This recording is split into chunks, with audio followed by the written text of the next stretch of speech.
างหนทางหักเคยเบิดฝน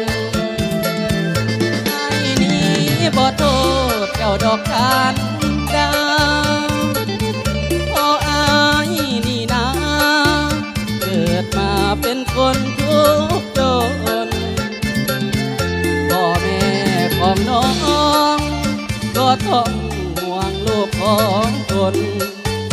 หากนางได้กว่าคนจนอนาคตมืดมนหม่นใจ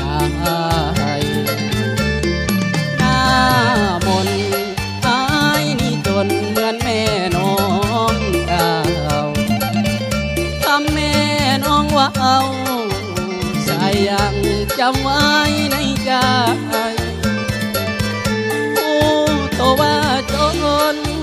ก็ต้องถอยไปให้ไกลคำนี้แม่น้องบอกอาย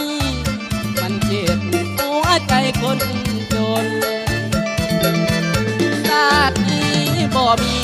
บุญวาสนาถูกเกิดการด่าอายลาก่อนหน้าพรศาสนาถ้ามีไอ้นี้ก็พบอีกคนชาตินี้ไอ้เกิดมาจนจำต้องทนห่างลาน้องไป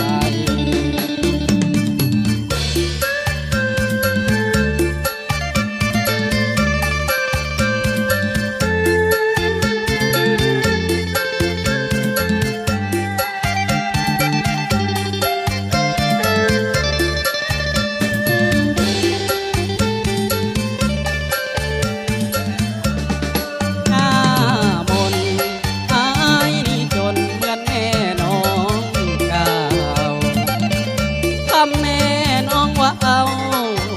ใจยังจำไว้ในใจผู้โตว่าจนก็ต้องถอยไปให้ไกลคำนี้แม่น้องบอกอายมันเจ็บหัวใจคนจนชาตินี้บ่มี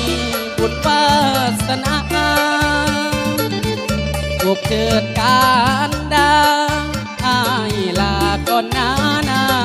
พรศาสนาธรรมไอ้นี้ก็พบอีกคนชาตินี้ไอ้เกิดมาจนจำต้องทน